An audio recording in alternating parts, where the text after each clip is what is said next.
I, 21 male, have been an avid writer my entire life. I have written 3 full-length novels that I'm almost perpetually reworking, and a book of short stories set within the same universe. I've been working on this universe and its characters since I was a kid, and it's all very personal to me. This week, I found out that my almost adult sister won a massive scholarship by submitting one of my short stories. I would have been upset regardless of which story she'd taken, but she happened to pick one based on my experience feeling othered because of my autism. My sister is not autistic and has bullied me for my autistic traits in the past, so the fact that this was the story she stole from me feels like an attack. In addition to submitting the story, she had to write about what inspired her to write the piece, and even thinking about what she must have made up makes my blood boil.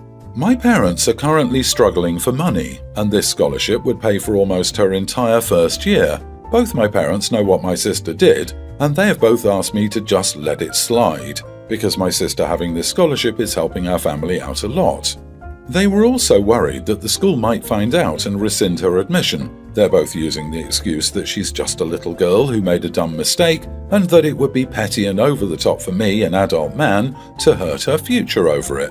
I don't want to hurt my parents financially, I don't even really want to hurt my sister, but I don't want her to have this scholarship. I have proof that she is not the real author of the story, but am I wrong if I actually send it in? Should I just let it go for the benefit of my family? Am I the idiot? Not the idiot, but understand this decision will likely come with consequences. It will impact your family's financials, is likely to get your sister kicked out, most schools have pretty firm plagiarism policies, and it will absolutely impact your relationship with all of them. Your sister has poor ethics, and she should learn, but you'll likely bear a piece of that cost. The relationship with his family is already damaged, so maybe OP just needs to decide between living daily with his own feelings of resentment, anger, guilt, and minimization, or with his family's words and actions. It kind of sounds like they would find some way to make him feel bad and blame him for something, whether he turns her in or not. I don't want to hurt my parents financially, I don't even really want to hurt my sister, but I don't want her to have this scholarship. Not the idiot, but you can't have all of those 3 things at the same time. Make your choice and the consequences will follow. Also, OP, it's time to start sending out the story she stole from you for publication. She's proven that it's ready to be published, so publish it and any other work she had access to, and make sure she doesn't have access to anything more you write. Yeah, OP is also failing to realise that if he doesn't turn his sister in for it unless he has time-stamped proof when he goes to publish, he could get in trouble for publishing her story since hers is now dated. Not the idiot. Your parents are being selfish and she's a fool. Don't let it slide. Your parents might struggle financially, but that's not your fault. Maybe your sister should have thought about that before stealing something significant from you. That's on her. She should decline the scholarship. She can say that on further reflection she has realised many of her words were heavily inspired by your works and that she cannot accept an award for it. She should absolutely not admit it is actually your work. You should absolutely not admit it is your work unless you are planning to publish this work. Doing either will mean she is thrown out of college and that no others will take her. She should take a gap year to do community college and get her prereqs out of the way while she saves money to attend next year. This is the ideal answer for OP. If plagiarism is discovered, the consequences for your sister could be much worse than declining the scholarship now. If she's allowed to continue with the scholarship, the consequences for you could potentially ruin your career as a writer.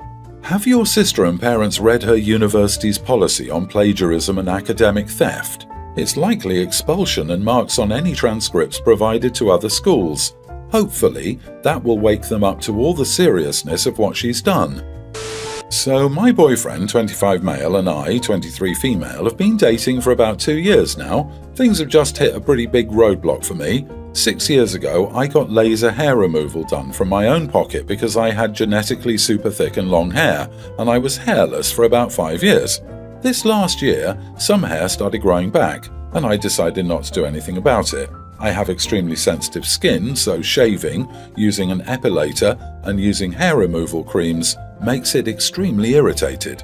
Waxing doesn't irritate my skin, but it hurts so bad that I end up sobbing during the appointment because of how intense the pain is. Also, I don't have the money right now for laser. Ever since my hair started growing back, my boyfriend has been more distant and has not really been as physically interested in me. When I asked him, he said he's sorry, but he just finds hair to be absolutely disgusting, and he can't sleep with me if I'm hairy. All the bullying and taunting that I've heard since I was a kid rushed back to me, and my insecurity skyrocketed. I booked a waxing appointment the next day, and the pain was horrific. I was crying my eyes out the whole time, and my skin started bleeding. I've literally had bruises from where the salon lady tried to hold me down to stop me from moving. After I came home, I cried to my boyfriend about how bad it was, and he basically said, "Oh, it's okay, sweetie, the more you wax, the less it will hurt." I tried to explain to him that 1, I wasn't going to wax anymore, and 2, no other option is feasible. He's trying to convince me to try other hair removal methods, but I'm just not ready to listen. I don't understand why he doesn't understand how much pain this causes me. He said that he just couldn't feel attracted to me while I was hairy. He's trying to talk to me, but I'm not really ready to hear him out. I love him a lot, but I don't get why he can't compromise on this one thing. Am I just the one being the witch who's not understanding? Today I cooled down and talked to him. I brought up the possibility of splitting the costs for laser. He disagreed. He said he needed to save money for emergencies right now, but he would support me if I wanted to pay for it. I explained to him how much waxing hurts and how my skin gets irritated by other forms of hair removal, and he said that he understood how much it hurt, but it still doesn't change his preference for hairlessness. I respect his preferences, but I don't know if I can handle the pain and discomfort of hair removal. I'm kind of lost on what to do right now.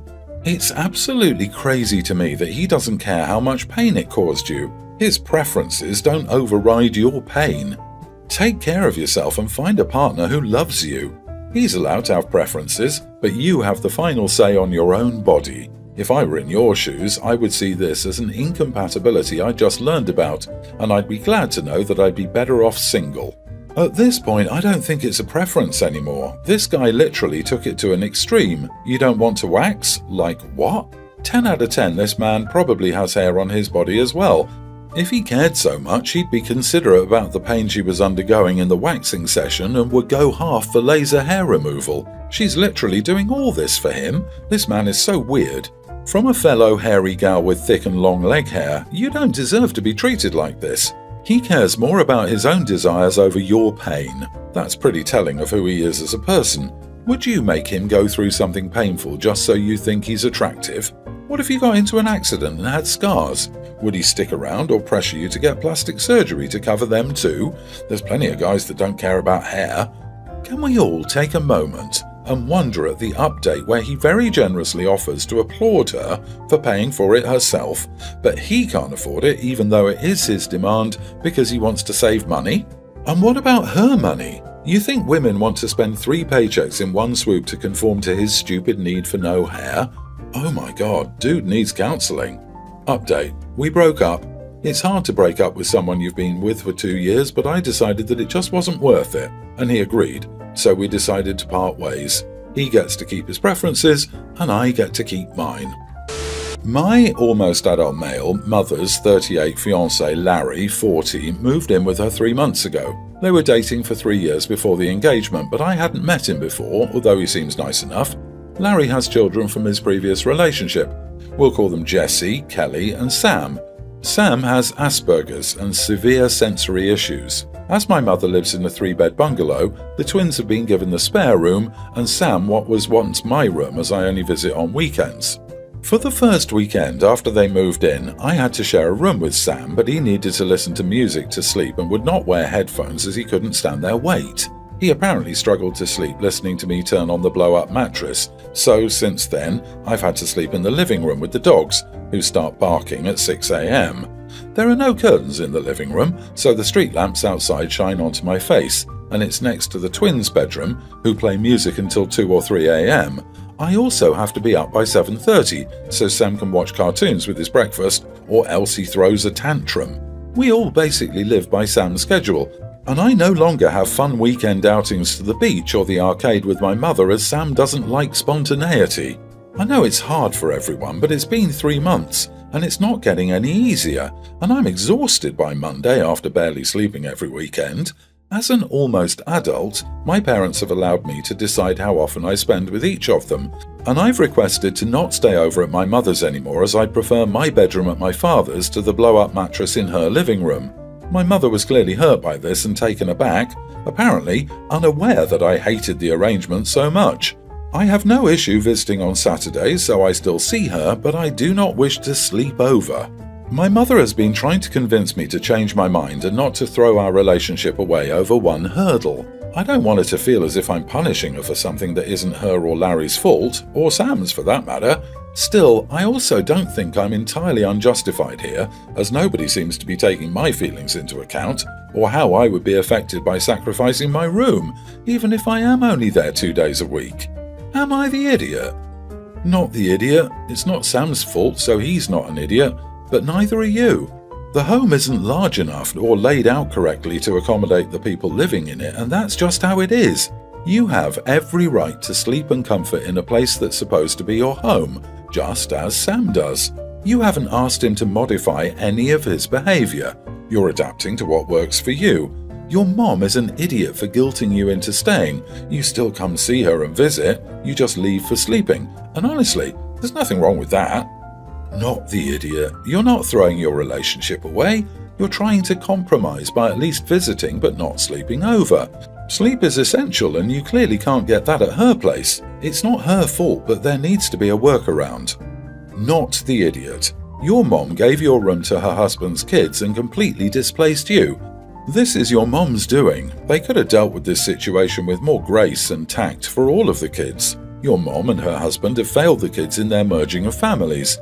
You do what makes you happy and healthy. You are a child and deserve room, privacy, sleep, and a healthy environment where your needs are considered.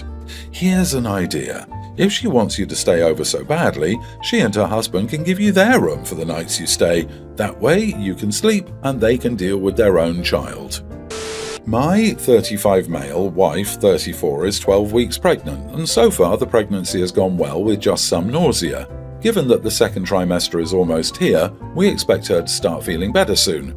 Other than that, she has no physical reason to not continue working that I can tell or that she has voiced. Her income recently accounted for more than half of our total income. I make about $4,000 a month and she makes $5,000. She works in a non-strenuous healthcare position with a mix of walking and sitting, think like a pharmacist or social worker. She recently started at a new company and facility, working only 4 days per week because she felt too stressed out by her old boss and company.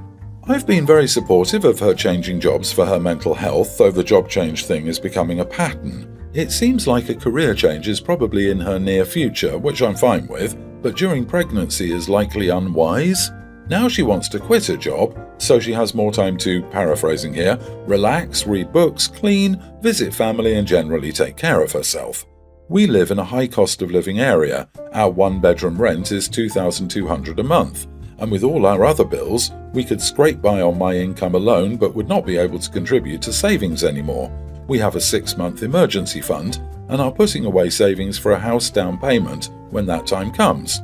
I'm worried that quitting her job 6 months before her due date is unreasonable given her physical ability to continue working. She argues that many people don't work through their pregnancy, and I countered that many work up until the day they go into labor. I don't expect her to work up until the end, but she's adamant that she wants to quit now.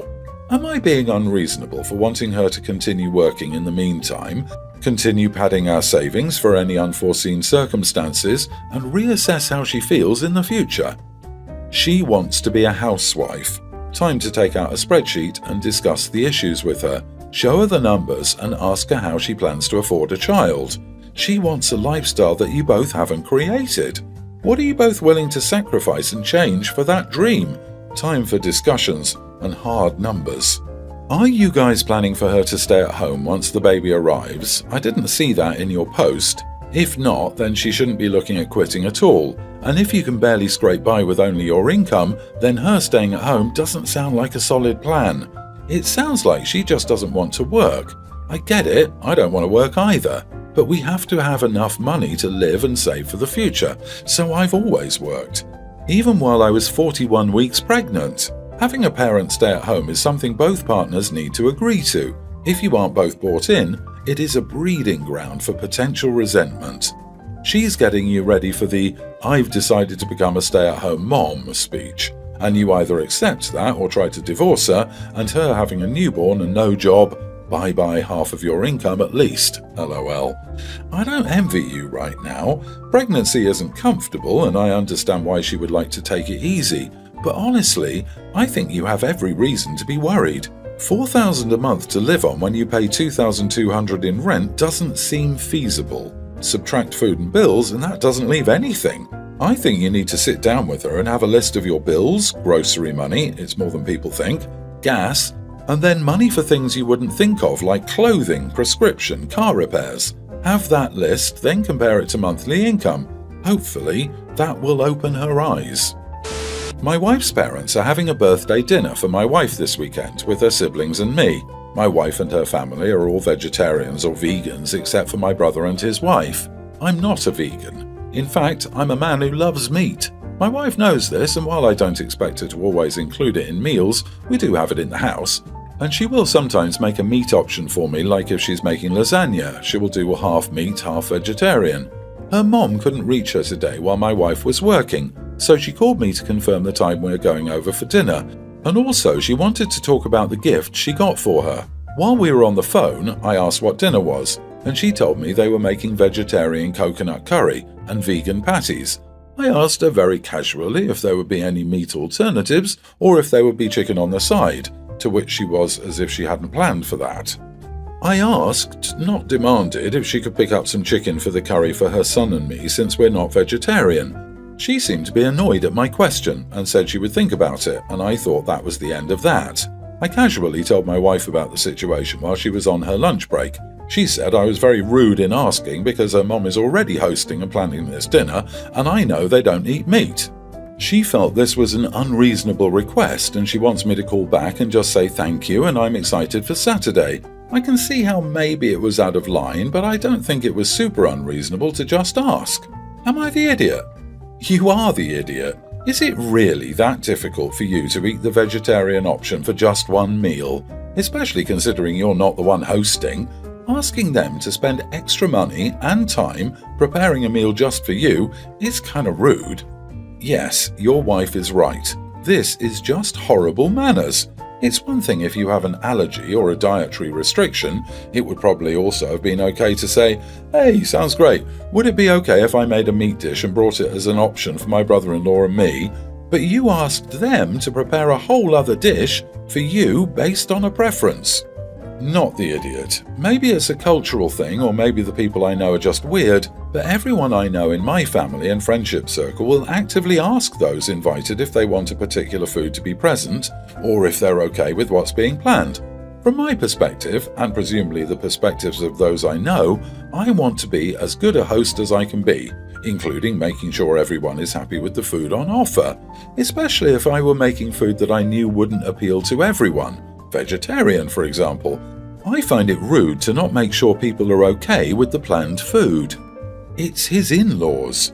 It's implied that he's probably going to eat with them since he married their daughter. It isn't rude to ask if they have an option for something he likes if they have a specific lifestyle or dietary need. I, as a host, always ask my guests ahead of time what types of things they would like, so that I can have a meal ready that is amenable to generally everyone attending.